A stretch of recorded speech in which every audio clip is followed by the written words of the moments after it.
এই একই ধরনের বিধান স্যাট অ্যাক্টের 96 ধারায় আছে।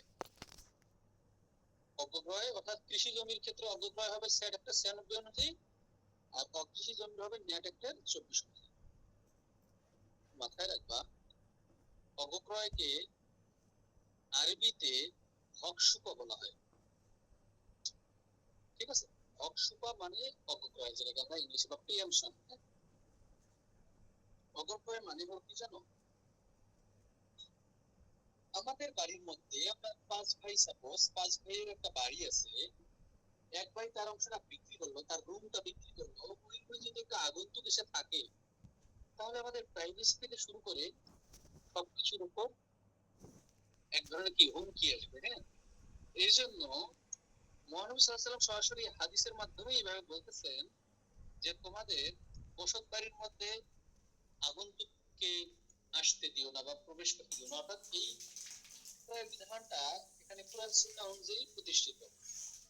অর্থাৎ কোনো ব্যক্তি যদি তার কোনো জমি, সেটা বসত বাড়ি হোক বা অন্য কোনো অকৃষি জমি, যেহেতু আমরা ন্যাটের 24 ধারা বলতেছি, অকৃষি জমি আলোচনা করি, কোনো ব্যক্তি যদি তার বসত বাড়ি বা অন্য কোনো অকৃষি জমি তার সহ শরিক নয় এমন কোনো ব্যক্তির কাছে বিক্রি করে, কার কাছে? সহ শরিক নয়, কিন্তু তার ভাই বোনদের মধ্যে ব্যতীত এমন কোনো ব্যক্তির কাছে, দূরের কোনো আগন্তুকের কাছে বিক্রি করে, তাহলে মাথায় রাখবা ওই ব্যক্তির অন্যান্য ভাই বোনেরা 4 মাসের মধ্যে, যেদিন বিক্রিটা করবে সেদিন থেকে 4 মাসের মধ্যে, মাথায় রাখবা। তবে কোনো ক্রমে যদি বিক্রিটা তাদের কাছ থেকে গোপন রাখা হয়, গোপনে বিক্রি করা হয়, তাহলে তারা যেদিন নোটিশ পাবে বিক্রি বা যেদিন জানতে পারবে সেদিন থেকে 4 মাসের মধ্যে, যেদিন জানতে পারবে সেদিন থেকে, তাহলে নোটিশ পেলে নোটিশ পাওয়া থেকে 4 মাস, আর নোটিশ যদি দেওয়া না হয় সেই ক্ষেত্রে তারা যেদিন জানতে পারবে সেদিন থেকে 4 মাসের মধ্যে আদালতে যে হকসুপার আবেদন করতে পারবে, ওই জমিটা পুনঃক্রয় করার। বা হকসুপা বা অগ্রক্রয় মানে হচ্ছে রিপারচেজ বলে থাকি আমরা। হ্যাঁ, অর্থাৎ ওই ব্যক্তি তখন ওই আদালতে যে ওই জমির যে মূল্য, যে মূল্যে ওই অপর আগন্তুকের কাছে বিক্রি করছে, সেই মূল্যটা আদালতে জমা দিয়ে পাশাপাশি জমির মূল্যের উপর 5% ইন্টারেস্ট, ঠিক আছে, ওই মূল্যের উপর 5% কম্পেনসেশন, ইন্টারেস্ট না, কম্পেনসেশন 5% ক্ষতিপূরণ, প্লাস ওই ব্যক্তি যতদিন ওই সময়টা কিনে নিয়ে চাষাবাদ করছে, ওই সময়ের মধ্যে কি কি চাষাবাদ করছে, কি কি বাউন্ডারি দিয়েছে না কোনো কিছু ইনভেস্ট করছে ওখানে, ওই ইনভেস্টমেন্টের টাকা প্লাস ওই ইনভেস্টমেন্টের টাকার উপর 6.25% হারে ইন্টারেস্ট দিয়ে আমার ভাই ব্রাদারকে আবেদন করতে হবে হকসুপার জন্য বা অগ্রক্রয়ের জন্য। তাহলে খেয়াল করো, ধরো আমি আমার একটা জমি তানভীরের কাছে বিক্রি করলাম, তানভীর একজন আগন্তুক, আমার ভাই একজন বা একাধিক ভাই, তাদের মধ্যে একজন বা সবাই মিলে ওই জমিটা এখন কিনে নিতে চাচ্ছে যে আমাদের জমি আমরা নিব। সেই ক্ষেত্রে তানভীর আমার কাছ থেকে যে দাম দিয়ে কিনছে সেই দাম প্লাস ওই মূল্যের উপর, ওই দামের উপর 5% কম্পেনসেশন মানে ক্ষতিপূরণ হিসেবে, প্লাস এই যে তানভীর নেওয়ার 6 মাস হয়েছে, অলরেডি তানভীর জমিতে বাউন্ডারি দিয়েছে, কিছু কাজ করছে, ওইটার যে মূল্য প্লাস ওই মূল্যের উপর 6.25% আছে ইন্টারেস্ট। প্রশ্ন হলো, তানভীর যদি ভুলভাল মূল্যের কথা বলে যে আমি আসলে জমিতে কিছু করিনি কিন্তু বলতেছে 5 লাখ টাকা করেছে, তখন আদালত ব্যক্তিদের নিয়োগ দিয়ে যথাযথ ব্যক্তিদের নিয়োগ দিয়ে মূল্যটা নির্ধারণ করতে পারবে। মূল্য নির্ধারিত হলে তার উপর 6.25% হলে ইন্টারেস্ট সহ ওই মূল্যটা সহ জমা দিতে হবে। সবকিছু দেখে যদি আদালত দেখে যে হ্যাঁ আসলে সব ঠিক আছে ওতে, তাহলে আদালত ওই ব্যক্তির অ্যাপ্লিকেশন অ্যাকসেপ্ট করবে। আর যদি আমার একজন ভাই না হয় একাধিক ভাই হয়, তাহলে সবাই মিলে যে যতটুকু অংশ কিনতে চায় সেই আনুপাতিক হারে টাকা জমা দিতে হবে। তখন আদালত অ্যাকসেপ্ট করলে, সকলের আবেদন যখন অ্যাকসেপ্ট করবে, তখন আদালত তানভীরকে বলবে তুমি পুনরায় ওই জমিটা আমার ভাইদের কাছে বিক্রয় দলিল করে দাও। ঠিক আছে, তখন আমার ভাইয়েরা ওই জমি তানভীরের কাছে পেয়ে যাবে। আর যখন তানভীর লিখে দিবে তখন আমার ভাইয়েরা ওই জমি ক্রেতা হয়ে গেল। হওয়ার পরে আদালতের কাছে তানভীর ওই যে তার যে টাকা, যে টাকায় কিনছিল প্লাস সে যে যে খরচ করছে ওখানে প্লাস ওর উপর কিছু ইন্টারেস্ট সহ আদালত তাকে টাকা ব্যাক দিবে। এই হলো ন্যাট অ্যাক্টের অপক্রয়। মাথায় রাখবা এই ন্যাট অ্যাক্টের 24 ধারা কৃষি জমির ক্ষেত্রে চলে না। পাশাপাশি এই ন্যাট অ্যাক্টের 24 ধারা মুসলিম ল এর উপরে কোনো প্রভাব ফেলে না। অর্থাৎ মুসলিম ল অনুযায়ী যদি কেউ হক শুকর আবেদন করে, ন্যাট অ্যাক্টের বিধানের চেয়ে মুসলিম ল এর বিধানটা প্রাধান্য পাবে বলা হচ্ছে। হ্যাঁ, মাথায় রাখবা এই ন্যাট অ্যাক্টের অপক্রয় শুধুমাত্র অ্যাবসলিউট সেলের ক্ষেত্রে, অর্থাৎ সেল ব্যতীত তুমি যদি কাউকে গিফট করো কোনো সম্পত্তি, কারো কাছে ওয়াকফ করে দাও মসজিদে, কাউকে উইল করে দাও, এক্সচেঞ্জ করো, কোনো ক্ষেত্রেই অপক্রয় চলবে না। শুধুমাত্র সেল হলে, অ্যাবসলিউট সেল হলেই অপক্রয় চলবে, অন্যথায় চলবে না। ঠিক আছে, তাহলে এটা হলো অপসুপা বা অপক্রয়ের বেসিক বিষয়। এবার আমরা অপক্রয়ের ভিতরে দেখব। চলো আমরা একটা প্রশ্ন ছিল যে যদি অ্যাডজেসেন্ট ল্যান্ডের কেউ হয় সেক্ষেত্রে কি এই সেটের নেটের সেকশন 24 অ্যাপ্লাই হবে? মানে না, সেই ক্ষেত্রে সেট নেট অনুযায়ী অ্যাপ্লাই করতে পারবে না, তখন তাকে মুসলিম আইন অনুযায়ী চাইতে হবে। হ্যাঁ, কারণ মুসলিম আইনে 3 ধরনের ব্যক্তি অপক্রয় বা হক শুকর আবেদন করতে পারে: শফি শরিক, শফি খলিদ, শফি জাত। কিন্তু সেট নেটে শুধুমাত্র বলা হচ্ছে কোশেয়ার টেনেন্ট বাই পারচেজ, অর্থাৎ সরি এইটার ক্ষেত্রে মানে ক্রয় সূত্রে ধরো কোনো ব্যক্তি একটা জমি দুজনের কাছে বিক্রি করা হয়েছে। হ্যাঁ, একজন একটা অংশ কিনে নিল, আরেকজন একটা নিল। এই অপর অংশটা যদি অন্য কোনো ব্যক্তির কাছে বিক্রি করতে চায়, এই কোশেয়ার বাই পারচেজ মানে পাশের জমি যে ক্রেতা সে হক শুকর আবেদন করতে পারবে। আর পারবে যারা উত্তরাধিকারী সূত্রে ওই সম্পত্তির কোশেয়ার। মানে হলো আমার বাবার জমি আমার ভাই যদি বিক্রি করতে চায় আমি ইয়ে করতে পারবো, কারণ বাবার জমি আমরা কোশেয়ার বাই ইনহেরিটেন্স। একই ভাবে আমরা দুইজন মিলে একজনের কাছে একটা জমি কিনে নিয়েছি, কারণ সে তার অংশটা আরেকজনের কাছে বিক্রি করতে চাচ্ছে, সেই ক্ষেত্রে আমি অপক্রয়ের আবেদন করতে পারবো। অর্থাৎ দুই ধরনের ব্যক্তি নেটে আবেদন করতে পারতেছে, একটা কোশেয়ার টেনেন্ট বাই পারচেজ আর একটা কোশেয়ার টেনেন্ট বাই ইনহেরিটেন্স।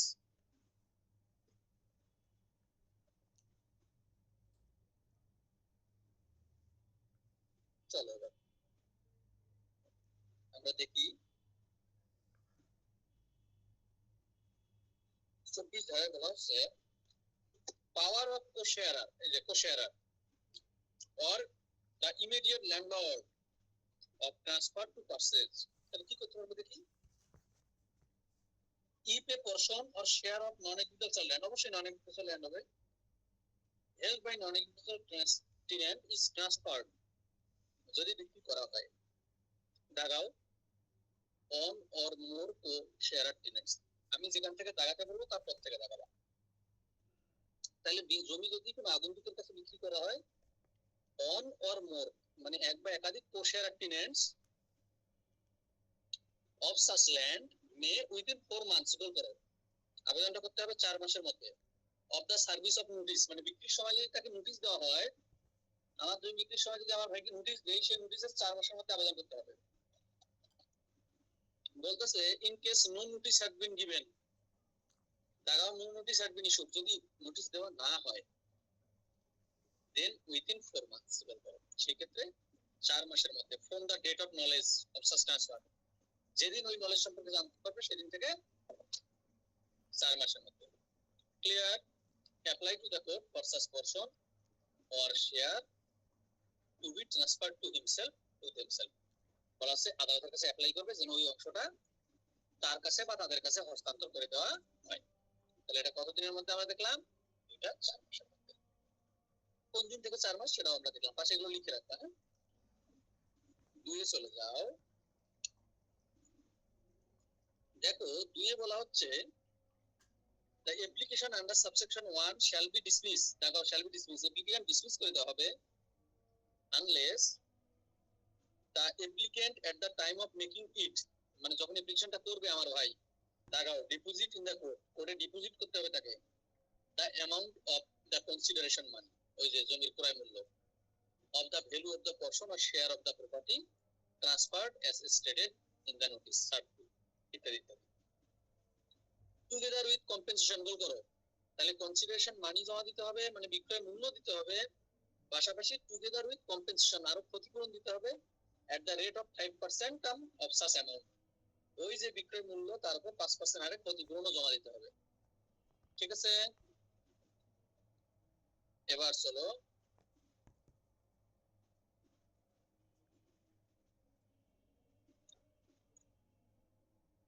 3 নম্বরে কোথায় যাও। if such deposit is made, কেউ যদি ওই টাকা দিয়ে দেয়, মানে আগের ধারায় যে টাকার কথা বলা হলো ওগুলো যদি দিয়ে দেয়, the court shall give notice, দেখাও কোর্ট তখন নোটিশ দিবে to the transferee, ওই যে আমি যে তানভীরের কাছে বিক্রি করছি, আদালত তখন তানভীরকে নোটিশ দিবে, হ্যাঁ কি জন্য, টু এপিয়ার আদালতে হাজির হওয়ার জন্য, উইথিন সাচ পিরিয়ড মানে হাজির হওয়ার জন্য, এবং সে আরো কোনো খরচ করছে কিনা ওটা বলার জন্য। দেখো within such period as it may fix and to state, দেখাও what other sums he has paid in respect of rent for the period after the date, মানে ওই সময়ের মধ্যে সে আর কি কি খরচ করছে এগুলো বলার জন্য। or in annulling encumbrance on the property and also দেখাও what other amounts, আর কি কি amounts have been spent by him, সে ব্যয় করছে। ক্লিয়ার, তাহলে ওই সময়ের মধ্যে, হ্যাঁ, এবং আদালত between the date of transfer and the date of service of the notice, ইত্যাদি ইত্যাদি।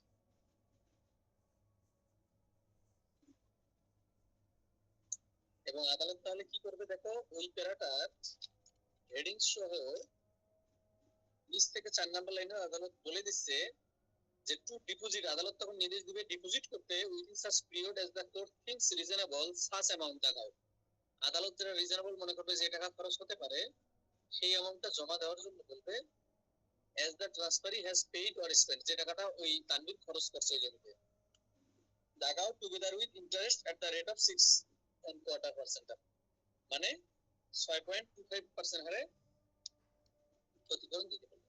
তাহলে কাহিনী কি হলো, যখন তুমি অ্যাপ্লাই করলা আদালত, আমি যার কাছে হস্তান্তরটা করেছি তাকে একটা নোটিশ দিবে, দিয়ে বলবে তোমার আরো কি কি খরচ গেছে।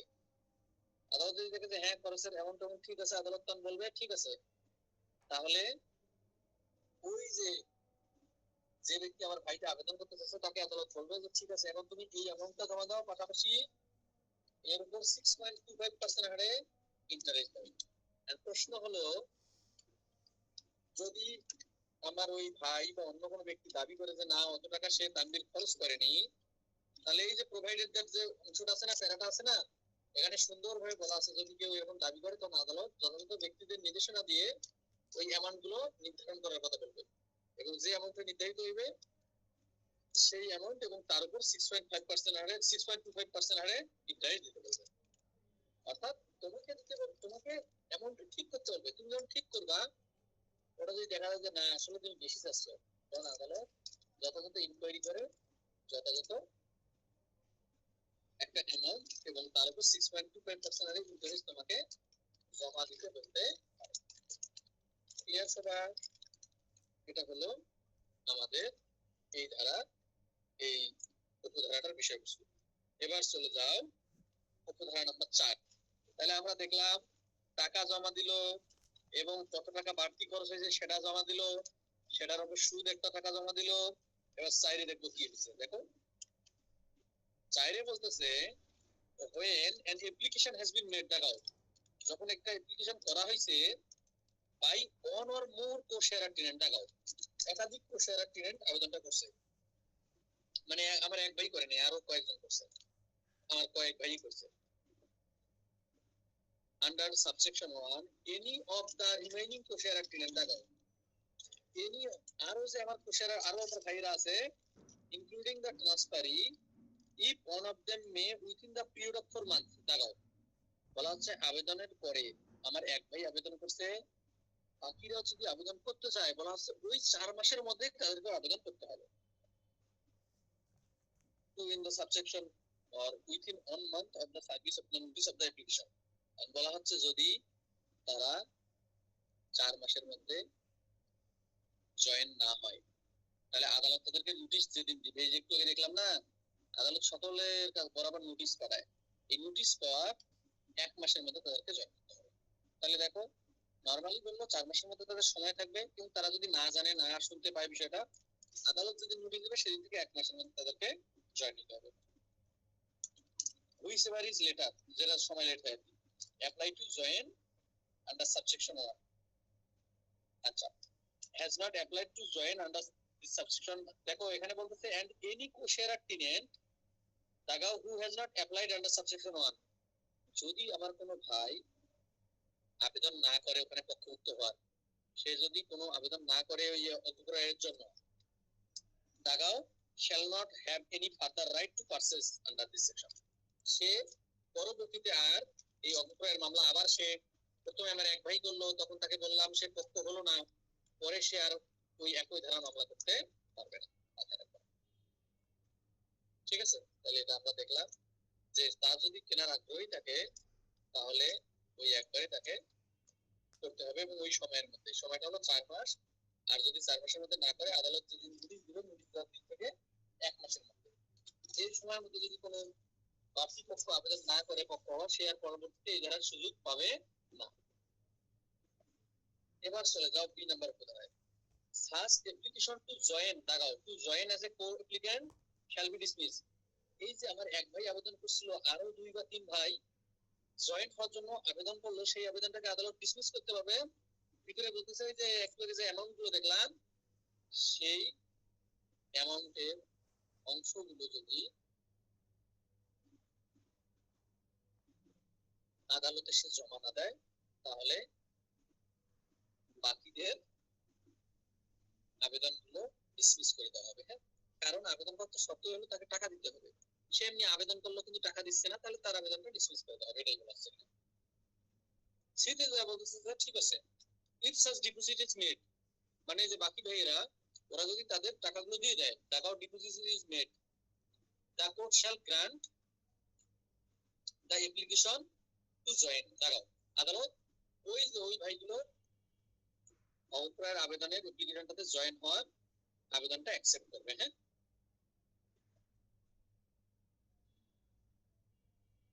চলে যাও 5 নম্বরে বললাম,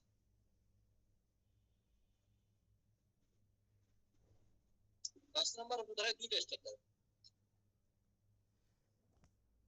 এখানে বলতেছে ইফ দ্য ডিপোজিট, এই যে অ্যামাউন্ট গুলোর কথা উপরে 4 নম্বর ধারা 3 নম্বর ধারায় বললো, 2 নম্বর ধারা না 2 নম্বর উপধারা এবং 4 নম্বর উপধারায় বললো ইফ দ্য ডিপোজিট, লাগাও ইফ দ্য ডিপোজিট, ডিপোজিটের টাকাগুলো যদি required under subsection 2 or clause B of subsection 4 as the case may be and under subsection 3 are made, শব্দটা দেখো, তার মানে ডিপোজিটের টাকা যদি যথাযথভাবে কোনো ব্যক্তি দেয়, the court shall make an order allowing the application and directing that the deposit made under subsection 2 and 3 shall be paid, লাগাও the court shall make an order, আদালত তখন একটা অর্ডার দেবে যে হ্যাঁ ওই ব্যক্তির আবেদনটা অ্যালো করা হয়েছে। ঠিক আছে, এবং বলতেছে shall be paid to the transferee or to such person as the beneficiary, টাকাও এবং ওই টাকাগুলো ওই যে ডিপোজিটের যে টাকাগুলো আছে না, ওই টাকাগুলো ওই যে আমি তানবীরের কাছে বিক্রি করছিলাম ওকে আদালত দিয়ে দিবে, টাকাও shall be paid to the transferee দিয়ে দিবে, or to such person as the court thinks fit। তাহলে আমরা দেখলাম নির্ধারিত সময়ের মধ্যে আবেদন না করলে আবেদন ডিসমিস, আবেদন করলে তাদেরকে পক্ষ করে নিবে, এবং সকল টাকা পয়সা দিয়ে যদি আবেদন ঠিক হয় তখন আদালত তাদের আবেদনটা অ্যাকসেপ্ট করবে, করার পরে অ্যাকসেপ্ট করা মানেই অপক্রয় হয়ে গেল, তখন আদালত ওই যে কিনছিল আগন্তুক তার টাকাটা ব্যাক দিবে, এবং এদের বরাবর কি করবে দেখো,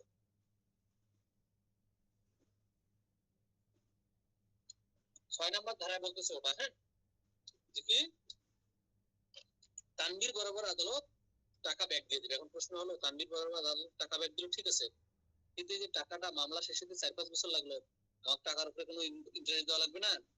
আদালত বলতেছে হ্যাঁ ইন্টারেস্ট দেওয়া হবে। 6 নম্বর উপধারার একদম লাস্ট লাইনটাতে যাও, এট দ্য রেট অফ, আদালত বলতেছে দেখো ওই ব্যক্তিকে টুগেদার উইথ দ্য কম্পেনসেশন ক্ষতিপূরণ দেওয়া হবে at the rate of 5% of such amount. আর যে টাকা দিয়ে সে কিনছিল ওই টাকার উপরে আরো 5% হারে সুদ দেওয়া হবে। ঠিক আছে, এটা মাথায় রাখবা, ক্ষতিপূরণ দেওয়া হবে 5% হারে।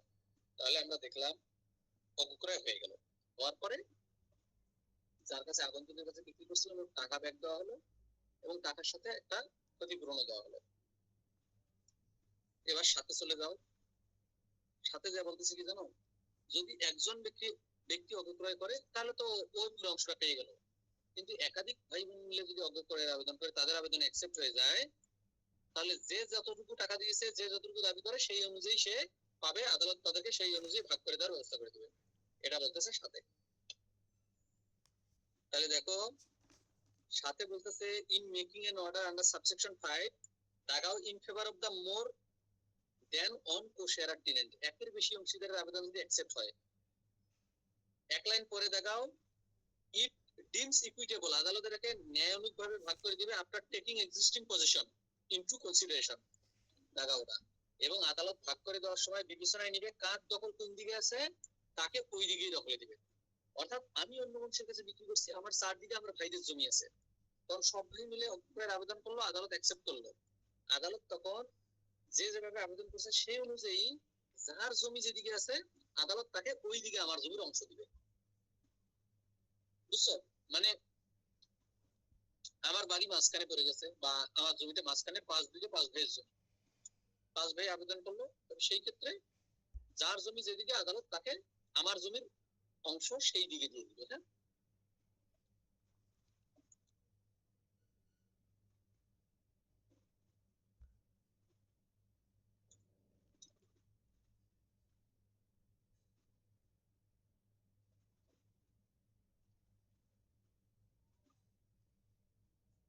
এবার চলে যাও, তাহলে 7 নম্বর ধারায় দেখলাম যে ওভাবে ভাগ করে দিচ্ছে, হ্যাঁ, পজিশন থেকে। প্রোভাইডেড দ্যাট অংশটা আছে দেখো সাথে, ওখানে 3 স্টার আলাদা করে, provided that no apportionment order under this subsection shall operate as a division of the tenancy। পাশে লিখে রাখো partial preemption is not allowed।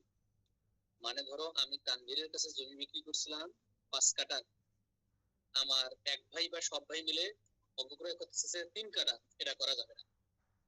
নিলে 5 কাঠাই নিতে হবে, না নিলে নাই। তবে ওর কাছ থেকে 5 কাঠা মাটি আমার 5 ভাই মিলে 1 কাঠা করে মোটে 5 কাঠা নিতে পারবে। ঠিক আছে, অর্থাৎ যার কাছে আমি বিক্রি করলাম তার কাছ থেকে আমাদের পুরোটাই নিতে হবে, নিয়ে এদিকে এরা ভাগ করে নিক, যাই করে নিক, সমস্যা নেই। ঠিক আছে, ক্লিয়ার? জি ভাই ক্লিয়ার। তাহলে এই হলো এখানে বলতেছে। 8-এ চলে যাও, তার মানে অগ্রক্রয়ের ভাগ ভাগ করে দিল, তার মানে সব হয়ে গেল। দেখো from the date of making of the order under subsection 5 A, যে সাবসেকশন 5 এ যেদিন অ্যাপ্লিকেশন অ্যাকসেপ্ট হবে তার মানে সেদিন অগ্রক্রয় হয়ে গেল কাজ হবে। সেদিন থেকে বলা আছে 1 নম্বরে the right title and interest. দেখাও সেদিন থেকে ওই জমির রাইট টাইটেল এবং interest in the share or portion of the non agricultural land accruing to the transferee from the transfer shall subject to any order passed under subsection দাগাও vest free from all incumbrance. তাহলে সেদিন থেকে right title এবং interest vest হবে, মানে বর্তাবে কার উপর দেখি, which have been created after the date of the transfer দাগাও in the co-sharer tenant whose application to purchase has been allowed। মানে যেদিন আদালত অ্যাপ্লিকেশন অ্যালাউড করবে সেদিন থেকে ওই জমির মালিকানা যাদের অ্যাপ্লিকেশন আদালত অ্যালাউ করলো তাদের উপর বর্তালো। ইয়ার মাথা রাখবে না।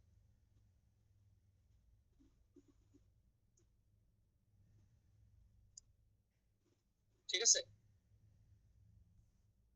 চলে যাও 2 নম্বর কোথায়। এই যে মাঝখানে যে সময়টা আমি তানভীরের কাছে বিক্রি করলাম, আমার ভাইরা মামলা করে যতদিন জমি পায়নি ওই মাঝের সময়টাতে কোনো রেন্ট বাকি থাকলে এটা তানভীরকে দিতে হবে। বলতেছে দেখো the liability of the transferee for the rent due from him, এটা তাকেই দিতে হবে। তিনি বলতেছে the court on further application of such applicant may place in possession। দেখাও may place in possession, মানে আমার ভাইয়ের আবেদন, আমার ভাইদের আবেদন অ্যাকসেপ্ট করা হলো কিন্তু তারা দখল বুঝে পাচ্ছে না তানভীরের কাছ থেকে, তখন তারা আবার আদালতের কাছে অ্যাপ্লাই করলে আদালত তাদেরকে দখল বুঝায় দিবে।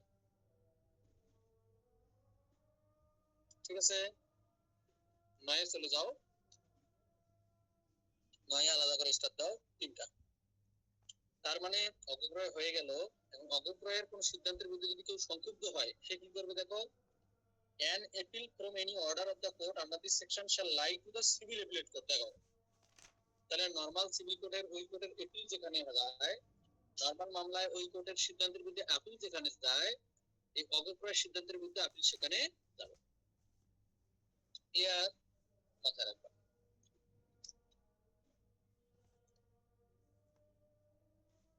এবার চলে যাও 10 নম্বর ধারা, আলাদা করে 6টা স্টার দাও। 10-এ বলতেছে নাথিং ইন দিস সেকশন, এই সেকশনের কোনো কিছুই shall take away the right of preemption conferred on any person by Mohammedan law, কোন কারণে by Mohammedan law। তার মানে মুসলিম লয়ের উপরে প্রাধান্য পাবে না। ঠিক আছে,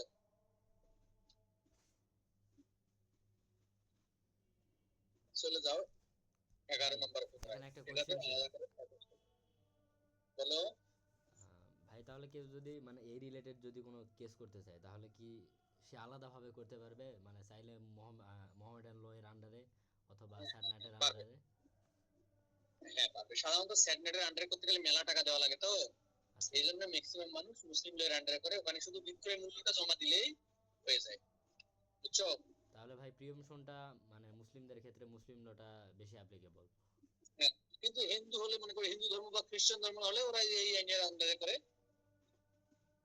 বুঝলাই? জি ভাই ঠিক আছে।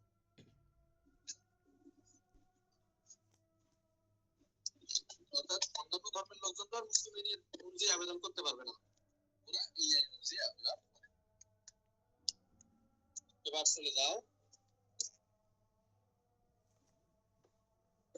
11 নম্বর উপধারা, সেটাতেও স্টার দাও 6টা। এই ধারায় গুরুত্বপূর্ণ কিছু কথা বলা আছে, এখানে বলা আছে। ভাই আমার একটা কোশ্চেন ছিল। ভাই কেউ যদি মুসলিম লয়ের আন্ডারে প্রিএমশন, স্যাট কিংবা নেটের আন্ডারে প্রিএমশনের মামলা করলো, তারপরে সেটা জাজমেন্ট তার বিরুদ্ধে গেল, সে কি আবার মুসলিম আইনের মানে মুসলিম লয়ের হচ্ছে অধীনে মামলা করতে পারবে, নাকি সেই জাজমেন্টটাই রেস জুডিকেটের আন্ডারে? হ্যাঁ, রেস জুডিকেটার আন্ডারে বাড়িতে হবে। মানে একই বিষয় নিয়ে একই ধরনের মামলা করলে অবশ্যই রেস জুডিকেটার বাড়িতে হবে।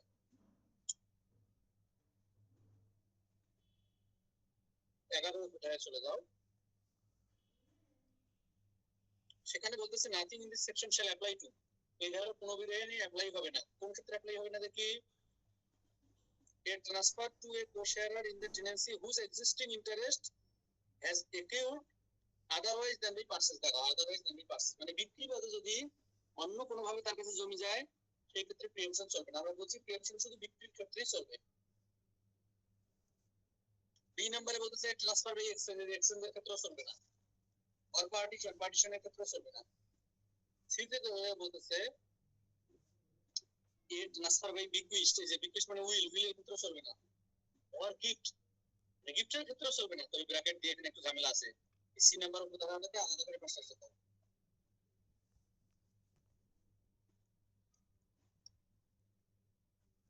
তাহলে বললো গিফটের ক্ষেত্রেও চলবে না। ব্র্যাকেটে বলতেছে ইনক্লুডিং হেবা, তাহলে মুসলিম আইনে যে হেবা, হেবার ক্ষেত্রে প্রিএমশন চলবে না, বাট ব্যতিক্রম আবার বলতেছে কি, দাগাও এক্সক্লুডিং হেবাবিল ওয়াজ, হেবাবিল ওয়াজ ফর এনি পিকিউনারি কনসিডারেশন। কোন ব্যক্তি যদি টাকার বিনিময়ে গিফট করে, মানে হেবাবিল ওয়াজ এক কথায় যেটা আছে আমরা পড়াবো পরে, এই হেবাবিল ওয়াজ যদি অর্থের বিনিময়ে হয়, হেবাবিল ওয়াজ অর্থের বিনিময়ে বলতে কেমন জানো, আমি তোমাকে একটা জমি গিফট করলাম, তুমি বিনিময়ে আমাকে 50 লাখ টাকা গিফট করলা। এই যে টাকার বিনিময়ে, মূল্য জমির বিনিময়ে টাকা, বা জমির বিনিময়ে পিকিউনারি কোনো কনসিডারেশন থাকে, সেই ক্ষেত্রে অবক্রয় চলবে। তাহলে দেখো নরমাল হেবার ক্ষেত্রে বা গিফটের ক্ষেত্রে চলবে না, কিন্তু হেবাবিল হেবা যদি পিকিউনারি কনসিডারেশনের বিনিময়ে হয় তখন চলবে। এবং এই যে দেখো, তাহলে এবার ব্র্যাকেটের অংশটা বাদ দিয়ে করো, আবার শুরুতে যাও, এ ট্রান্সফার বাই বিকুইস্ট, বিকুইস্টের ক্ষেত্রে চলবে না। Or gift, bracket to bracket বাদ দিয়ে করো, gift in favour of the husband or wife. তাহলে যে গিফট যদি কখনো হাজবেন্ড ওয়াইফ কে করে অথবা ওয়াইফ হাজবেন্ড কে গিফট করে, of the testator or the donor or of any relation by consanguinity, দেখাও any relation by consanguinity within 3 degrees of the testator or donor। তার মানে গিফট যদি কখনো 3 ডিগ্রির মধ্যে করা হয় সেই ক্ষেত্রে অপব্যয় চলবে না, এবং হাজবেন্ড ওয়াইফের মধ্যে যদি গিফট হয়। হুম, তার মানে কি বলেছি জানো, গিফট যদি দূরের মানুষকে করা হয় তখন প্রিএমশন চলবে, কিন্তু গিফট যদি হাজবেন্ড ওয়াইফ অথবা 3 ডিগ্রির রক্তের সম্পর্কের মধ্যে কারো বরাবর গিফট করা হয় তখন প্রিএমশন চলবে। ক্লিয়ার? তাহলে প্রিএমশন নরমালি দূরের মানুষকে প্রিএমশন বা সরি দূরের মানুষকে গিফট করলে প্রিএমশন চলবে, কাছের মানুষদেরকে গিফট করলে 3 ডিগ্রি রক্তের সম্পর্কে কাউকে বা হাজবেন্ড ওয়াইফের মধ্যে গিফট চলবে না। তবে এই ক্ষেত্রেও ব্যতিক্রম দিয়েছে যে চলবে যদি সেই গিফটের নেচার হয় হেভাবিল ওয়াজ পিকুনারি কনসিডারেশন। হাজবেন্ড ওয়াইফ কে গিফট করতেছে, নরমালি গিফট করতেছে, কোনো সমস্যা নেই, এখানে অপপ্রয়োগ চলবে না। কিন্তু হাজবেন্ড ওয়াইফ কে গিফট করতেছে, বিনিময়ে 20 লাখ টাকা নিচ্ছে, তার মানে এটা আর গিফট পর্যায়ে থাকলো না, এটা এক ধরনের সেল হয়ে গেল, তখন অপপ্রয়োগ চলবে। বুঝতে পারো নি? জিজ্ঞেস করো কোথায় বুঝতে পারো।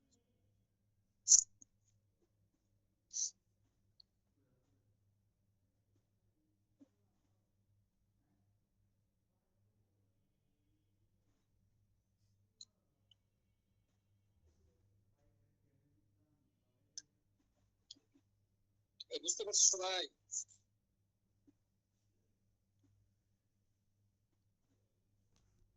কি ব্যাপার, কেউ কথা বলে না তো?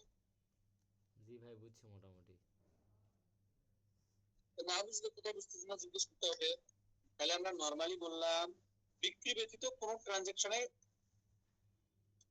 প্রিএমশন চলে না, শুধু চলে গিফট যদি 3 ডিগ্রির বাইরে কাউকে দেওয়া হয় অথবা গিফট যদি পিকিউনারি কনসিডারেশনে দেওয়া হয়, এই দুই ক্ষেত্রে চলে। এর বাইরে আর কখনো কোথাও কোনো ট্রানজাকশনে অপপ্রয়োগ চলে না। এই 3 ডিগ্রি বলতে 3 ডিগ্রি বলতে ওই যে বাবা দাদা ছেলে এই পর্যন্ত, আমি আমার ছেলে তার ছেলে 3 ডিগ্রি পর্যন্ত। অর্থাৎ আমি নাতি বরাবর গিফট করলাম তখনও অপপ্রয়োগ চলবে না। তারপরে যদি নাতির ছেলে এই টাইপের কাউকে গিফট করি তখন হবে। বলো ভাই 3 ডিগ্রিটাই বোঝার জন্য বলতে চাচ্ছিলাম, আপনি বলে ফেলেন। বুঝতে পারছি। এবার ডি নাম্বার উপধারায় চলে যাও, এখানে বলছে ওয়াকফের ক্ষেত্রে চলবে না। হ্যাঁ, ই নাম্বারে বলতেছে এ দেবোত্তর প্রপার্টি, মানে ওই যে যে প্রপার্টি গুলো হিন্দু ধর্মে ধর্মীয় উদ্দেশ্যে দেওয়া হয় ওগুলোকে দেবোত্তর প্রপার্টি বা দেবোত্তর সম্পত্তি বলা হয়, সেই ক্ষেত্রেও কিন্তু প্রিএমশন চলবে না। তাহলে এগুলো জানবা কোন কোন ক্ষেত্রে প্রিএমশন চলবে না, এটা বলা হলো সেকশন 24 সাবসেকশন 11 এ। এগুলো খুব গুরুত্ব দিয়ে জানবা, এই প্রিএমশন থেকে প্রতিবারই প্রশ্ন আসে। হ্যাঁ, প্রিএমশন থেকে কে কোথায় বুঝে নেই আমার বা কার কোথায় কৌতূহল আছে আমাকে বলে, তো আমি বলে দিই।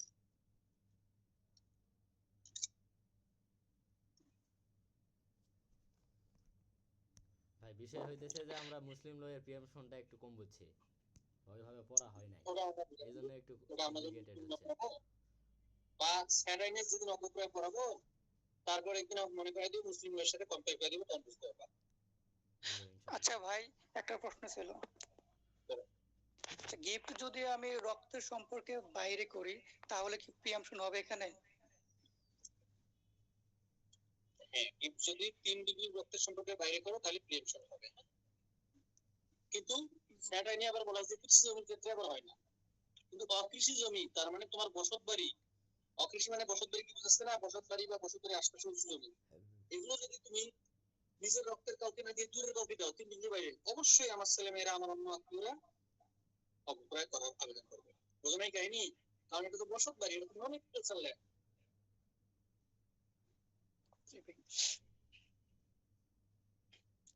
তারপর বলো, না হলে চলে যাও 70 নাম্বার ধারা।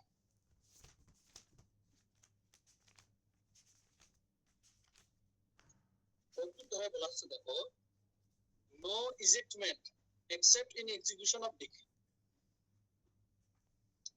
মানে বলা হচ্ছে নো নন এগ্রিকালচার টিলেন্ট। দেখো এই যে যারা অকৃষি জমিতে টিলেন্ট করে থাকবে, প্রজা হিসেবে থাকবে, তাদেরকে হেডিংস করলেই হয় যে তাদেরকে জমি থেকে উচ্ছেদ করা যাবে না, কোর্ট ডিক্রি না দিলে তাদেরকে জমি থেকে উচ্ছেদ করা যাবে না।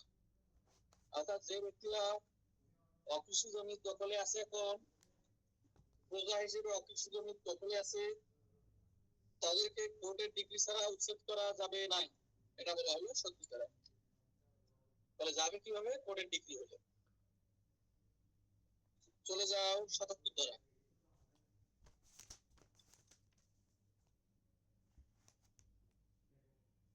ধরো তিনটা স্টার 77 ধারায়, আর আগে যে 70 ধারা পড়লাম ঘরে তুলতে দিবা। 77 ধারায় বলতেছে delivery of position of land, জমি দখল বুঝাই দিব। কোন জমি? সোল্ড ফর এরিয়াস, তোমার টাকা সোল্ড ফর এরিয়াস, খাজনা বকেয়া পড়ে গেছিল, সেই বকেয়া করার কারণে তোমার জমি কি হচ্ছে? বিক্রি হচ্ছে।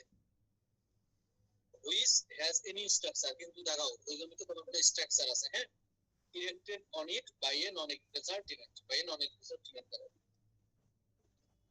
তার মানে কি জানো? তুমি ধরো একটা অকৃষি জমিতে আছো, বসত বাড়িতে আছো, কিন্তু ওই বসত বাড়ির ট্যাক্স না দিয়ে ওই ট্যাক্স আদায়ের জন্য সরকার বা কোনো ব্যক্তি বা সরকার এক কথায় তোমার জমিটা বিক্রি করে দিল, বিক্রি করে জমিটা কিনলো তানভীর। তাহলে দেখো ট্যাক্স বকেয়া হতে হতে তোমার জমি সরকার বা আদালত বিক্রি করে দিল, কিনলো তানভীর, আর সে তোমাকে ওখান থেকে দখল সরাই নিয়ে সে তানভীর দখল নিতে চাচ্ছে। কিন্তু দেখা গেল ওই জমিতে তোমার কোনো স্ট্রাকচার বা বিল্ডিং বা কোনো ইমারত আছে, হ্যাঁ। এই ক্ষেত্রে নিয়ম হলো তানভীরকে হয় ওই জিনিসটা সরানোর সময় দিতে হবে, অর্থাৎ যদি জিনিসটা সরানোর মতো হয় তাহলে অবশ্যই সরানোর সময় দিতে হবে। আর যদি জিনিসটা সরানোর মতো না হয় তাহলে তানভীরকে ওই জিনিসের মূল্য সহ কিনে দিতে হবে, মূল্যটা দিয়ে দিতে হবে। আর যদি তানভীর ওই জিনিসটা কিনতে না চায়, বলে যে না আপনি আপনার বাড়ি সরাই নেন, তখন ওই যে টিনেন্ট সে আদালতের কাছ থেকে সিদ্ধান্ত নিয়ে তানভীরের কাছ থেকে ওই জমি কিনে নিতে পারবে। সহজভাবে দেখো, আমি একটা জমিতে আছি, বকেয়া পড়ে গেছে আমার বাড়ির 1000 টাকা, আদালত এই বকেয়ার কারণে জমি বিক্রি করে দিল, জমিটা কিনলো কুদ্দুস নামে একজন। কুদ্দুস যে ওই জমি থেকে আমাকে আমি সরাই দিতে চাচ্ছে, বলা হলো আমার কোনো ইমারত থাকলে আমাকে সেটা সরাই নেওয়ার জন্য, যদি সরাই নেওয়ার মতো হয় তাহলে সরাই নেওয়ার জন্য সময় দেওয়া যাবে। আর যদি সময় দেওয়ার মতো না হয়, মানে সরানোর মতো না হয়, ধরো বসত বাড়িতে সরাই নেওয়া যাবে না, তাহলে দুইটা বিষয় খেয়াল করা হবে। নাম্বার ওয়ান, হয় ওইটার টাকা যে মূল্য করে সেটা আমাকে সে প্রদান করবে। নাম্বার টু, ওই টাকা যদি সে দিতে না চায় তাহলে তার জমিটা সে আমাকে আমার কাছে বিক্রি করে দিবে, তার যে জমিটা ওইটাই আমার কাছে বিক্রি করে দিবে নির্ধারিত মূল্যে। ক্লিয়ার? কারণ ওই বসত বাড়ি তো সরানো যাবে না। তাহলে এই হলো আমাদের এই ধারাটা। দেখো এখানে এগুলো ভিতরে একটু রিডিং করে নিবা, একটু রিডিং করে নিবা, তাহলে বুঝতে পারবা। তাহলে পাশে লিখে রাখো যে কিছু তৈরি করা থাকলে তা সরাতে বলবে, সরানোর মতো না হলে তার টাকা পয়সা দিতে হবে, অথবা ওই ব্যক্তি নির্ধারিত জমি কিনতে পারবে। চলে যাও 85 ধারা। মাথায় রাখবা কিছু কিছু জমি দেখতে অকৃষি জমির মতো হলেও সেই ক্ষেত্রে সেই জমিগুলোর ক্ষেত্রে এই আইনটা চলে না। অর্থাৎ কিছু কিছু জমি দেখতে অকৃষি হলেও সেই জমির ক্ষেত্রে এই ন্যাট একটা চলে না। সে কোন ধরনের জমির ক্ষেত্রে ন্যাট একটা চলবে না? চলে যাও 85 ধারায়, পাঁচটা দাও।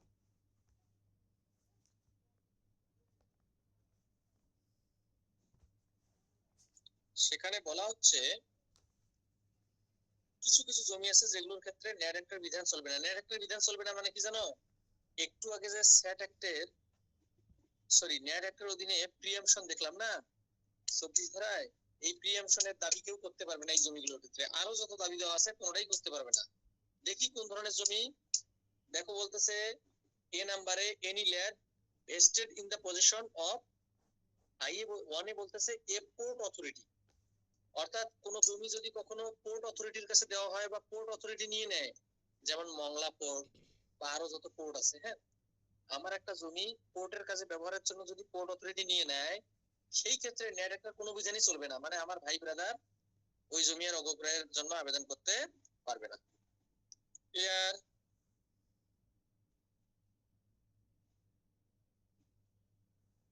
এবার 2 বলছে এ রেলওয়ে অ্যাডমিনিস্ট্রেশন, যে জমিগুলো রেল কর্তৃপক্ষ কিনে নেবে সেগুলোর ক্ষেত্রেও এই নেট অ্যাক্ট চলবে না। 3 নম্বরে বলতেছে এনি লোকাল অথরিটি, ওই যে স্থানীয় সরকার আছে না, স্থানীয় সরকার যদি কোনো জমি নিয়ে নেয় সেই ক্ষেত্রেও চলবে না। বুঝছো? চলে যাও বিতে, আরো বলতেছে এনি লিজ, কোন সম্পত্তি যদি লিজ দেওয়া হয় in respect of any forest right, দেখাও forest right or right over fisheries, এই মৎস্য রিলেটেড বা এই forest related, or right to mineral, এই যে খনিজ, যে সব জমিতে খনিজ আছে সেগুলো যদি সরকার নিয়ে নেয় সেই ক্ষেত্রেও অবক্রয় চলবে না। 2 নম্বরে যে বলতেছে any other land in the position of the government, সরকারের দখলে থাকা কোনো জমির ক্ষেত্রে অবক্রয় চলে না। 3 নম্বরে যে বলতেছে any land held under a public waqf, যে জমিগুলো আমরা ওয়াকফ করে দিব, আমি যদি ওয়াকফ করে দেই সেই জমির ক্ষেত্রেও এই নেট একটা বিধান চলবে না, অর্থাৎ প্রিএমশন বা অন্যান্য যে অধিকারগুলো আছে নেটে সেগুলো চলবে না। তাহলে এইরকম এখানে আমরা 5টা স্টেপ দিব এটাতে। এখানে কিছু জমি দেখলাম যেগুলোর ক্ষেত্রে এই প্রিএমশন বা অন্যান্য বিধান অর্থাৎ নেট একটা বিধান চলছে না, মাথায় রাখবা। এবার চলে যাও ধারা নাম্বার 85 এ। দেখো ধারা নাম্বার 85 এতে কি বলতেছে আপিল সম্পর্কে, এর আগেও আমরা এটা দেখছি। বলতেছে দেখো an appeal against an order passed by the deputy commissioner, দেখাও মানে এই আইনের কোন ধারা অনুযায়ী যদি ডিসি কোনো সিদ্ধান্ত দেয়, ডিটারমাইন কম্পেনসেশন, সেটা ক্ষতিপূরণ রিলেটেড হোক, under the provision to subsection 1 of section 9 or the provision of section 20 shall, দেখাও if presented within 30 days, 30 দিনের মধ্যে আপিলটা করতে হবে, লাই টু দ্য ডিস্ট্রিক্ট জাজ। তাহলে এখানে বললো এই আইনের অধীনে ক্ষতিপূরণ সহ অন্যান্য সিদ্ধান্ত যদি ডিসি দিয়ে থাকে সেই সিদ্ধান্তের বিরুদ্ধে আপিল যাবে 30 দিনের মধ্যে ডিস্ট্রিক্ট জাজের কাছে।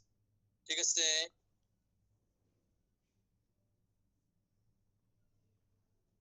ক্লিয়ার? জি ভাই। তাহলে এটা এখানে বলা হলো।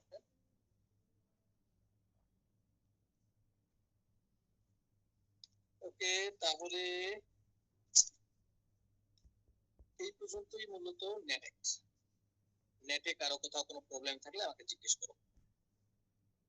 অকৃষি জমি কি জিনিস, অকৃষি জমি সংজ্ঞা কি, অকৃষি প্রজা কয় ধরনের, অকৃষি জমি কোন কোন উদ্দেশ্যে রাখা যায়, অকৃষি জমি কি কি করা যায় অকৃষি জমিতে, তারপরে অকৃষি জমির উন্নয়ন বলতে কি বোঝায়, উন্নয়ন নিয়ে কখনো কনফিউশন দেখা দিলে, দ্বন্দ্ব দেখা দিলে কে প্রাধান্য পাবে, অকৃষি জমির উন্নয়ন নিয়ে দ্বন্দ্ব দেখা দিয়ে কোনো সিদ্ধান্ত যদি ডিসি দেয় তার বিরুদ্ধে আপিল কোথায় যাবে, অকৃষি জমির অপক্রয় কোন ধারা অনুযায়ী হবে, কত টাকা জমা দিতে হবে, কতদিনের মধ্যে আবেদন করতে হবে, সব আমরা দেখলাম। কারো কোথাও কোনো জানার থাকলে জিজ্ঞেস করতে হবে। ভাই দুই একজন একটু ওই যে 7, 8, 9 সেকশন নিয়ে একটু মানে শুনতে চাইছিল। 7, 8, 9 সেকশন লাগে না, বুঝছো? 7, 8, 9 সেকশনের দরকার নেই। 7, 8, 9 সেকশনে মূলত বলা আছে, 7 আর 8 বলা আছে কোনো ব্যক্তি যদি 12 বছরের বেশি সময় অকৃষি জমি ধারণ করে থাকে তাকে নরমাল প্রসেসে উচ্ছেদ করা যাবে না, উচ্ছেদ করার আগে নোটিশ দিতে হয়। আর যদি এই 7, 8, 9 ধারায় যা বলা আছে 12 বছরের নিচে এবং 1 বছরের বেশি সময় ধারণ করলে তাকে কিভাবে সরানো যাবে না যাবে এগুলো বলা আছে, এই ধারাগুলো লাগে না। আচ্ছা ভাই, ঠিক আছে। ভাই একটা প্রশ্ন ছিল। বলো। ভাই আমার একটা জমি আছে, আমি একটা জমির মালিক, এখন আমি এটাতে কি টেনান্ট না ল্যান্ডলর্ড? শোনো, এই যে নেট একটা যখন করা হয়েছিল 1949 সালে, তখন মূলত প্রজা মানে কি বলবো ওই তোমার জমিদারি প্রথা ছিল, হ্যাঁ, এই জন্য ল্যান্ডলর্ড শব্দটা ইউজ হচ্ছে। কিন্তু বর্তমানে তোমরা ল্যান্ডলর্ড বলতেই ধরো এক্সাক্ট যদি পরিস্থিতি চিন্তা করো তোমাদেরকে বুঝাবে, হ্যাঁ, মানে যে মালিক এক কথায় তাকেই বুঝায়। কিন্তু তারপরেও যদি তোমরা এই এসএ খতিয়ান গুলো সিএস খতিয়ান খেয়াল করো, সিএস খতিয়ানে প্রথমে জমিদারের নাম আছে, তারপরে জমিদারের কাছ থেকে তোমার পূর্বপুরুষদের কেউ একজন পাইছে, তোমার পূর্বপুরুষদের থেকে আরেকজনের কাছে গেছে, আরেকজন থেকে আরেকজন, আরেকজন থেকে আরেকজন, এভাবে তোমার কাছে আসছে। বুঝছো? অর্থাৎ বাস্তবতার সাথে বর্তমানে আর ল্যান্ডলর্ড বলতে কিছু নাই। ল্যান্ডলর্ড বলতে জমিদার বা ভূ অধিকারী বা ভূপতি যেটা বা নিরিপতি যেটাকে বলি, এটা নাই। তবে আমরা ভাববো যে ল্যান্ডলর্ড বা জমির মালিক বলতে আমাদেরকেই বুঝাচ্ছে, যারা জমিদের মালিকের কথায়। ভাই এখন যে বাংলাদেশের সকল জমির মালিক তো সরকার, এখানে কি সরকারকে ল্যান্ডলর্ড বলা যাবে? সকল জমির মালিক সরকারের কথাই বলা আছে? এটা শুনি তো ভাই। আমরা যে সংবিধানে বলা খাজনা আছে। দেই, সরকারকে খাজনা দেই কেন তাহলে? সরকারকে চলার জন্য আমরা হেল্প করি, সরকার জমির মালিক ওই জন্য না। বাংলাদেশের সকল সম্পত্তির মালিক জনগণ। তবে ভাই, জনগণের পক্ষে সরকারি মালিকানা, সমবায়ী মালিকানা, এই মালিকানা গুলো থাকে। 14 নম্বর আর্টিকেল দেখবা সংবিধানের, হ্যাঁ, তাহলে ক্লিয়ার হয়ে যাবে। ভাই এই রিলেটেড আপনি একটা বললেন যে মানে খতিয়ানের বিষয়টা, তো খতিয়ানের বিষয়টা আমাদের আসলে একটু ওইভাবে জানা নাই। তো এটা যদি একটু ক্লিয়ার করলে একটু ভালো হতো, মানে খতিয়ান কয় ধরনের বা খতিয়ানের কাজটা কোথায় বা এসব বিষয় নিয়ে। আচ্ছা শোনো, খতিয়ান বাংলাদেশে এখন পর্যন্ত খতিয়ান মানে কি জানো? খতিয়ান আর রেকর্ড অফ রাইট বা সরি, খতিয়ান বা রেকর্ড অফ রাইট একই জিনিস, হ্যাঁ। খতিয়ান মানে হলো মালিকানার প্রমাণ, মানে তুমি যে জমিটার মালিক এটার লিস্টটা থাকে ওই খতিয়ানে। আর দলিল হচ্ছে হস্তান্তরের প্রমাণ, হ্যাঁ, অর্থাৎ দলিলের মাধ্যমে হস্তান্তর করা হয়। অর্থাৎ দেখো, তুমি একটা জমি এই আরেকজনের কাছে বিক্রি করলা, এই যে যে দলিলটার মাধ্যমে বিক্রিটা করতেছো না, ওটাকে বলা হয় দলিল। মানে যে ডকুমেন্টের মাধ্যমে বিক্রি করতেছো, যেখানে লিখতেছো যে আমি এত টাকার বিনিময়ে অত জমি অমুকের কাছে দিলাম, তাহলে এই যে যেটার মধ্যে লিখতেছো ওইটা হচ্ছে দলিল। এই যে তুমি দলিল জমিটা যে আরেকজনের কাছে দিলা, সে যে এখন থেকে ওই জমির মালিক, এই যে মালিকানার তো একটা লিস্ট থাকা দরকার কোথাও, এটা যেখানে রাখা হয় সেটাকে বলা হয় রেকর্ডস অফ রাইটস বা খতিয়ান। ক্লিয়ার? অর্থাৎ খতিয়ান হচ্ছে মালিকানার প্রমাণ। মাথায় রাখবা, খতিয়ান এখন পর্যন্ত বাংলাদেশে অনেকগুলো হয়েছে। তার মধ্যে সবচেয়ে পুরাতন খতিয়ানটা হচ্ছে সিএস খতিয়ান। এই সিএস খতিয়ান হয় মূলত একদম 1968 সাল থেকে 1940 সাল পর্যন্ত, হ্যাঁ, এই সময়ে সিএস খতিয়ান হয়। ক্যাডাস্ট্রাল সার্ভে খতিয়ান এটাকে বলা হয়। আর মাথায় রাখবে, একটা খতিয়ান যখন হয়, খতিয়ানে কিন্তু বেশ কিছু ভুল হয়, ভুল মানুষের নাম হয়ে যায়। তখন এই খতিয়ানের ভুলগুলোর বিরুদ্ধে মামলা দায়ের করে ওই ভুলগুলোকে সংশোধন করে যে খতিয়ান করা হয় সেটাকে বলা হয় আরএস খতিয়ান, হ্যাঁ, মনে থাকবে। তাহলে খতিয়ানের ওই যে প্রথমে একটা কি হলো, সিএস খতিয়ান হলো 1888 থেকে 1940। তখন তো মূলত জমিদারি প্রথা ছিল, ওই জন্য সিএস খতিয়ানের শুরুতে জমিদারদের নাম আছে। আর জমিদাররা তো নিজে চাষাবাদ করতো না, তারা কাউকে দিত। এই জন্য সিএস এর নিচের কলামে কোন প্রজাকে দিয়েছিল তাদেরও নাম আছে। তারপরে ওইটা সংশোধনীর জন্য আরএস হইলো একটা। পরবর্তীতে এসএ নামে আর একটা খতিয়ান হলো, সেটা হলো 1956 থেকে 1963 সালে, এই সময়। ক্লিয়ার? তো এসএ হলো মানে কি, এখানেও কিছু ভুল থাকবে, এটাকে আবার সংশোধনের জন্য আবার একটা আরএস হলো। পরবর্তীতে আবার বিএস খতিয়ান, যেটাকে আমরা বাংলাদেশ সার্ভে খতিয়ান বলি, এটা হচ্ছে 1985 সাল থেকে শুরু হয়েছে। ঠিক আছে, 1985 সাল থেকে শুরু হয়েছে, এখনো শেষ হয় নাই। ক্লিয়ার? তবে ম্যাক্সিমাম জেলায় শেষ হয়েছে। এই বিএস খতিয়ান বা এটাকে বিএস খতিয়ানও বলা হয়। এই বিএস খতিয়ান শেষ হওয়ার পরে আবার এটা নিয়ে অনেক ঝামেলা। তাহলে ঝামেলা মানে কি, এটা সংশোধনের জন্য আবার একটা আরএস খতিয়ানের কাজ চলতেছে, হ্যাঁ।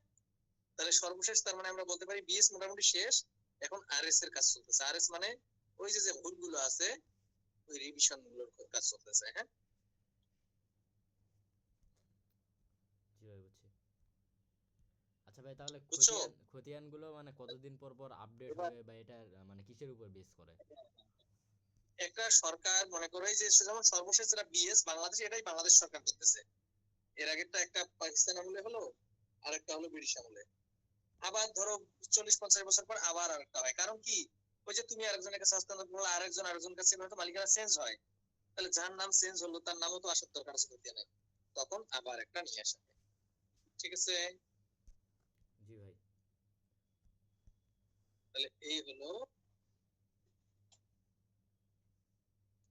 এই ধারার যাবতীয় মানে এই খতিয়ানগুলোর বিষয়ে যাবতীয় বিষয়।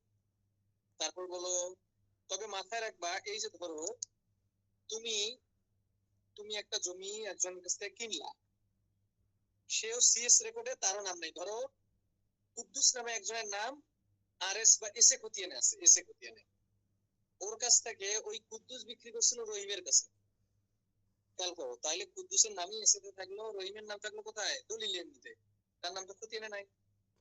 আবার এই রহিম আবার বিক্রি করলো সালামের কাছে, তাহলে এদেরও হস্তান্তর দলিলের মাধ্যমে হলো, এদের কারণ আমি কিন্তু ওই খতিয়ানে নাই, কারণ খতিয়ানে প্রথম মালিকের নাম শুধু আছে, কারণ নতুন খতিয়ান তো আর হয় নাই। এই নতুন খতিয়ান হওয়ার আগেই আবার সালাম তোমার কাছে বিক্রি করলো, তাহলে তুমিও পাইলা জমিগুলো দলিল সূত্রে, তোমার নাম কিন্তু খতিয়ানে নাই। তুমি পাওয়ার পরে এই যে তুমি যে মাঝের যে ব্যক্তিগুলোর কাছ থেকে পাইলা জমি, যাদের নামে খতিয়ান নাই, এই মাঝের ব্যক্তিগুলোর দলিলকে হাল দলিল বা আমরা বলবো তোমার পায়া দলিল বলা হয়। হ্যাঁ, পায়া দলিল বা ভায়া দলিল।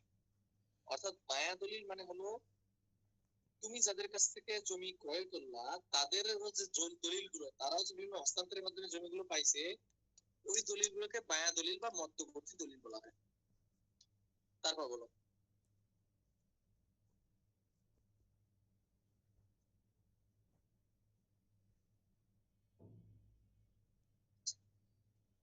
আর যদি না থাকে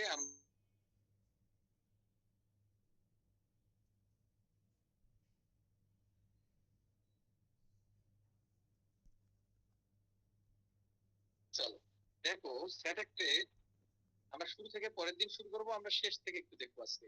আমাদের নেট শেষ হলো, 20 মার্কের প্রশ্ন এখান থেকে আসে, একটা বা দুইটা লিখে আসে। হ্যাঁ,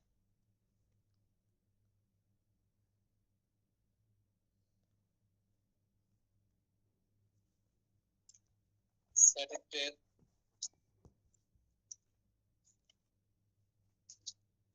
একদম ধারায় চলে যাও, 151 এক্সেমশন, গোল করো এক্সেমশন শব্দটা মানে মওকুফ, rent in respect of certain land. কিছু কিছু জমির ক্ষেত্রে রেন্ট কি করা হয়, মওকুফ করা হয়, যেমন তোমরা জানো ভাই এটা কত সেকশন? 151 আমরা উল্টা দিক থেকে যাচ্ছি। হ্যাঁ, 151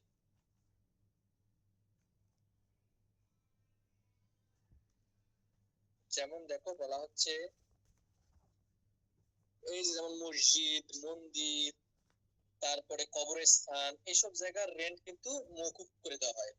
সেই ক্ষেত্রে নিয়ম কি জানো, নির্ধারিত পদ্ধতিতে ডেপুটি কমিশনার যিনি আছে ডিসি, ওনার কাছে অ্যাপ্লিকেশন দিতে হয় রেন্ট মওকুফের।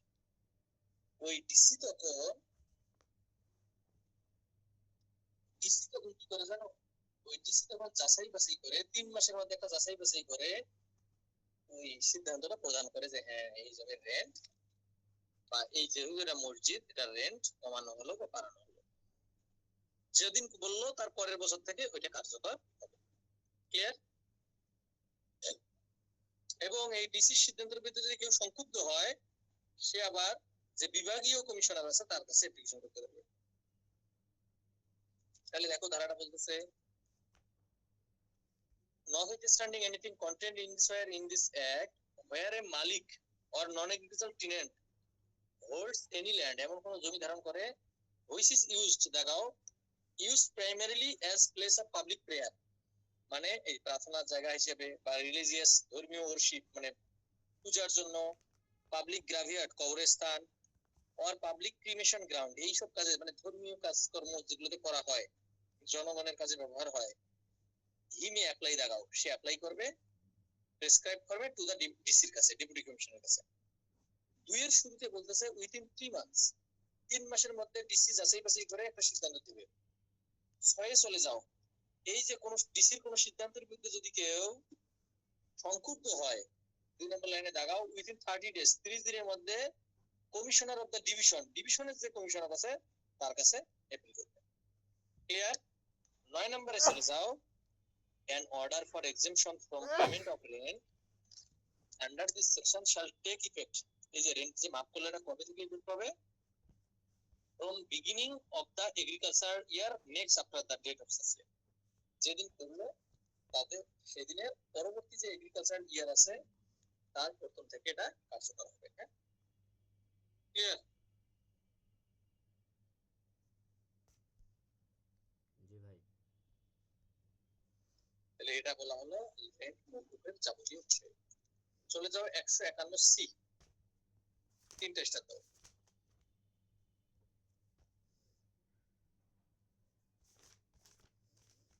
151 সি দিয়ে বলতেছে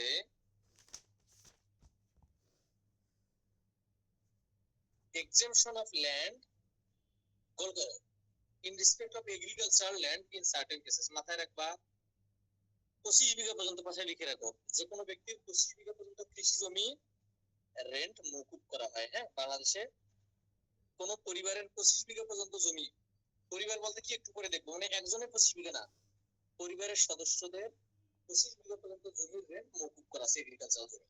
এই জন্য দেখবা তোমাদের বাপদাদারা 30-35 বছর ধরে কোনো ধরনের খাজনা বা ট্যাক্স দেয় না, দেওয়া লাগবেও না, কারণ তাদের এবং তার পরিবারের সদস্যদের মিলে জমি জমা 25 বিঘার বেশি নেই, থাকলে দেওয়া লাগবে। এই 25 বিঘার কথা বলা হচ্ছে, দেখো হেডলাইন সহ 5 নাম্বার লাইনে, যার জমি does not exceed 25 standard bigha, such family shall be exempted from payment of land। তাদেরকে ল্যান্ড পেমেন্ট থেকে, ল্যান্ড প্রদান থেকে এক্সেম্ট করে দেওয়া হয়েছে, মাফ করে দেওয়া হয়েছে। হ্যাঁ, তাহলে কোন ব্যক্তি এবং তার পরিবারের সদস্যদের মিলে মোট, এই পরিবারের সদস্য বলতে কাদের বোঝায় এটা বলা আছে 151 জেতে। ঠিক আছে, 151 জেতে পরিবার বলতে কারা সেটা বলা আছে।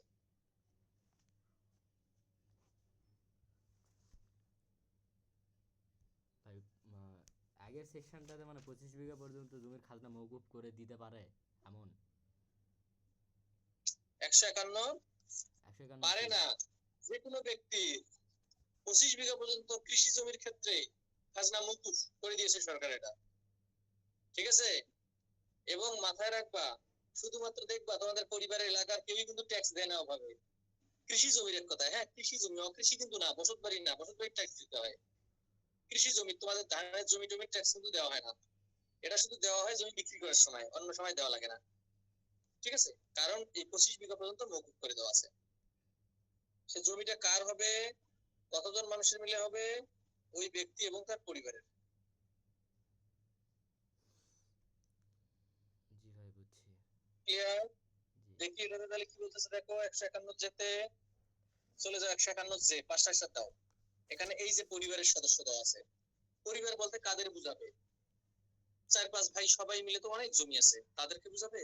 বলা হচ্ছে না, একটা পরিবার বলতে বুঝায় একজন ব্যক্তি, তার অবিবাহিত ছেলে মেয়ে এবং তার স্ত্রী।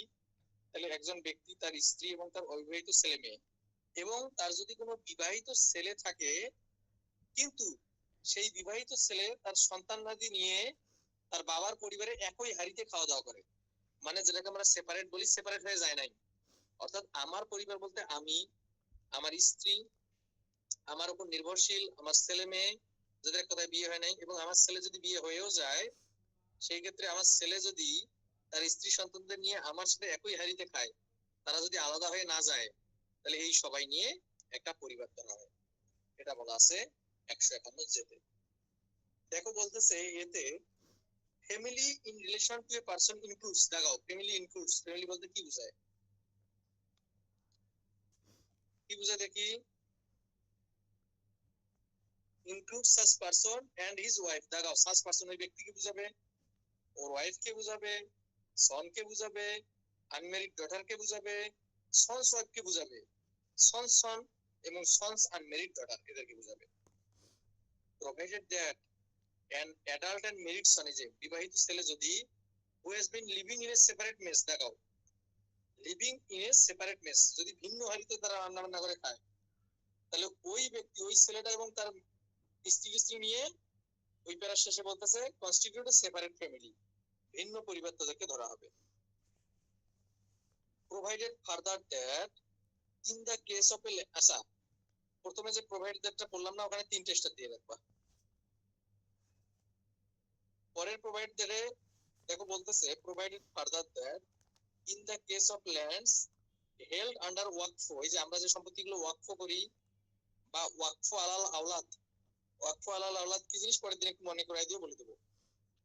তারপরে বলতেছে debtor or any other trust where the beneficiaries have no right to alienate such land as their personal property, all such beneficiaries together shall be deemed to constitute a separate family। কি বুঝাচ্ছে দাঁড়াও, যদি কখনো ওয়াকফ বা দেবুত্ব সম্পত্তি দেওয়া হয় এবং বলা হয় ওই ওয়াকফ প্রপার্টি দিয়ে এই লোকগুলো তাদের মানে লেখাপড়া খাওয়া দাওয়া তারা চলবে আর কি, এবং ওই ব্যক্তিদের যদি আর কোনো আলাদা জমি না থাকে, তাহলে ধরে নেওয়া হবে যে ব্যক্তিগুলো ওই ওয়াকফের উপর নির্ভরশীল সকলে মিলে একটা পরিবার। অর্থাৎ ওয়াকফের বেনিফিশিয়ারি যারা, তাদের যদি আলাদা কোনো সুযোগ সুবিধা বা বাড়ি টাড়ি না থাকে, জায়গা জমি না থাকে, তাদেরকে একটা পরিবারের অংশ ধরা হবে। 2 নাম্বার উপধারায় চলে যাও। হেড অফ এ ফ্যামিলি বলতে কে সেখানে বলা আসছে, head of A family 2 number লাইনে বলতেছে মেল অর ফিমেল, পুরুষ মহিলা যে কেউ হইতে পারে, যে মূলত এখানে ধারায় কি বলা আছে জানো, ধারাটা রিডিং করলে দেখবা, যে ব্যক্তি মূলত রেভিনিউ অফিসার বা রেভিনিউ অথরিটিকে রেন্ট বা অন্যান্য বিষয়ে জমির যোগাযোগ করে কথাবার্তা বলে আদান প্রদান করে, তাকেই জমির হেড বলা হয়, মানে পরিবারের হেড বলা হয়। অর্থাৎ কোন পরিবারের মহিলারা যদি জমির ট্যাক্স প্রদান করে, রেভিনিউ অফিসারের কাছে বিভিন্ন বিষয়ে যোগাযোগ করে, তাহলে জমির খাজনা পরিশোধ করে, সেই ক্ষেত্রে ওই মহিলাই ওই পরিবারের হেড ধরা হয়। তাহলে এখানে পরিবারের হেড বলতে কি বোঝায় সেটা বলা আছে। ক্লিয়ার? এই হলো আমাদের পরিবারের সংজ্ঞা। কেউ না বুঝলে জিজ্ঞেস করতো।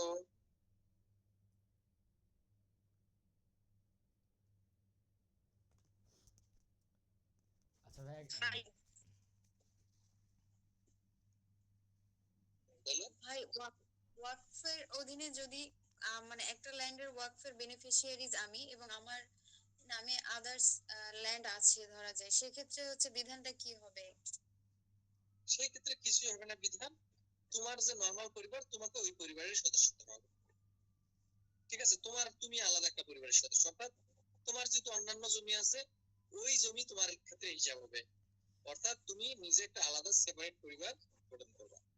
কিন্তু যদি দেখা যায় অনেক সময় বেনিফিশিয়ারিদের ওয়াকফের ক্ষেত্রে পরিবারের বিষয়টা এমন যে ওয়াকফের যারা বেনিফিশিয়ারি তাদের আর কিছু নাই, তারা সম্পূর্ণরূপে ওই ওয়াকফ সম্পত্তির উপর নির্ভরশীল। সেই ক্ষেত্রে ওই তারা মিলে বেনিফিশিয়ারি মিলেই একটা পরিবার গঠন করবে। ঠিক আছে? আচ্ছা ভাই, বুঝলাম। আচ্ছা ভাই, একটা পরিবারের ধরলাম তারপর যে সম্পত্তি আছে 35 থেকে 40 বিঘা, তো সরকার 25 বিঘা পর্যন্ত মওকুফ, 25 বিঘা থাকলে মওকুফ করে দিতে পারবে। তো সেই পরিবারটা কি তাহলে কি 40 বিঘা জমির ট্যাক্স দিতে হবে, নাকি 25 বিঘা সরকার চাইলে মওকুফ করে দিতে পারে? 25 বিঘা পর্যন্ত মৌকুফ, বাকি তার ট্যাক্স। হ্যাঁ, তবে সেগুলো অবশ্যই কৃষি জমি। হ্যাঁ, কৃষি জমি 25 বিঘা পর্যন্ত মৌকুফ, এর বাইরে থাকলে সেটার জন্য ট্যাক্স দিতে হবে। বুঝছো? জি ভাই, বুঝছি। এই হলো আমাদের আজকের ওভারঅল আলোচনা। আমরা পরের দিন দেখবো সেট একটা শুরু থেকে। ক্লিয়ার?